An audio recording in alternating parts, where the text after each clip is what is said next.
Hey everyone, welcome back to Mission DIY. This used to be just a normal closet, but instead of filling it with clothes, I turned it into a reading loft where our kids can climb up, hang out, read books, and just be kids. It has a climbing rope, a cozy mattress, fluffy pillows, and it might just be their favorite room in the house. Here's how I built it. If you've watched my previous videos, you already know my daughter and I framed this closet from scratch. But from the beginning, I knew it wasn't going to stay an ordinary closet, and she had no idea that she was helping build a cozy hangout zone for her brother. That full video is linked in the description below.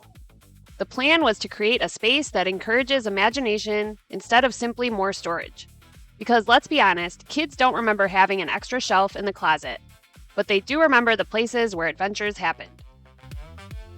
I did build another loft for the girls' closet too, so you'll see clips from both closets in this video. But the build is almost identical aside from the width measurements. Their closet is slightly wider. For their closet, I had to do a little bit of demo. I removed the clothing rod and all the shelving that was in there. Then I patched the walls with some drywall mud. The first step was figuring out how high to make the loft. It needed enough room underneath for storage and enough headroom on top for our kids to sit comfortably without feeling cramped. It ended up being 50 inches high off the ground. I used a stud finder to mark where all of the studs were located, so that I would know where to attach the framing for this loft. I also wanted it to be strong enough so I wouldn't have to worry about several kids climbing around at the same time. I framed the platform using 2x4 lumber and securely tied everything into the surrounding walls. One thing you never want to compromise on with a project like this is strength. Nobody wants a reading loft that suddenly becomes a basement. Every connection was screwed together and anchored into wall studs. In my son's closet, I built the frame first, then dropped it into place. But in the girls' closet, I installed each piece separately due to some trim being in the way. It was much easier than trying to drop in a huge rectangle that was already assembled. Once the framing was complete, I installed 3/4 inch plywood on top and added a 1/4 inch drywall on the bottom to give it a finished look from every angle. But before I screwed it down tight, I left a little time capsule for the next person who demos this closet. Whether it be me or someone else, I thought it would be a fun little relic to find. Also note here that I added 2x4s inside the rectangle every 16 inches for more sturdiness and to add support for the plywood. I ripped a 2x4 down into thin pieces about a 1/4 inch thick to use as trim around the bottom edges to cover up drywall seams. This tip should actually be number 11 on my top 10 list of drywalling tips. If you haven't seen that video, then check out the link in the description below. So tip number 11, cover seams whenever possible so you can avoid taping and mudding altogether. I added a nicer piece of wood to act as trim and to cover the 2x4 and trim that I added beneath.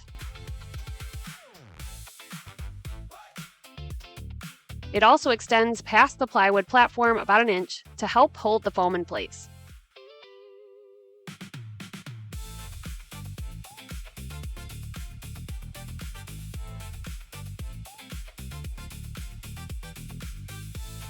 I measured about 10 inches down from the ceiling and added a shelf that is perfect for storing things you don't need every day. We keep sleeping bags up there for now. I caulked all the seams and filled in any screw or nail holes and painted the whole closet with white trim enamel. Now for the fun part. Instead of a ladder, I thought it would be fun for the kids to climb into the loft using a rope. Of course, this isn't something you just screw into drywall. We used a looped lag bolt, often called a screw eye, similar to this, about 5 inches long, and it's anchored directly into the framing so that it can safely handle climbing. And yes, I may have tested it first. This is where everything really started coming together. We picked up a few throw pillows, and I even made a couple of soft, fuzzy pillows for the girls. Our daughter thought she was helping me make a pillow for her bed, and she had no idea that this was actually for a loft in her room. Speaking of surprises, we wanted the room makeovers to be a complete secret, so all 3 of the kids camped out in our living room for a few nights. They thought it was the greatest thing ever. We pushed all 3 mattresses together, and before long, they turned the whole space into an enormous fort. I honestly can't even describe everything they built in there. It became its own little world. When it was finally time to take it down, I wasn't just cleaning up blankets and pillows, I was cleaning up a whole lot of imagination. For the main cushion, I used 4-inch thick upholstery foam, which makes the loft super comfortable and cozy. I sewed custom zipper covers so everything fits nice and snug.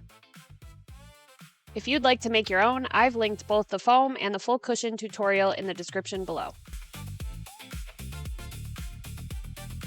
What once was a regular closet just for clothes is now a cool loft hangout that works for clothes hanging as well.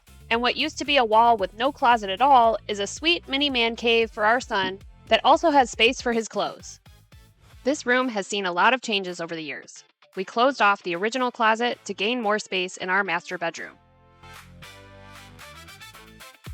This allowed both Russ and me to have our own closets.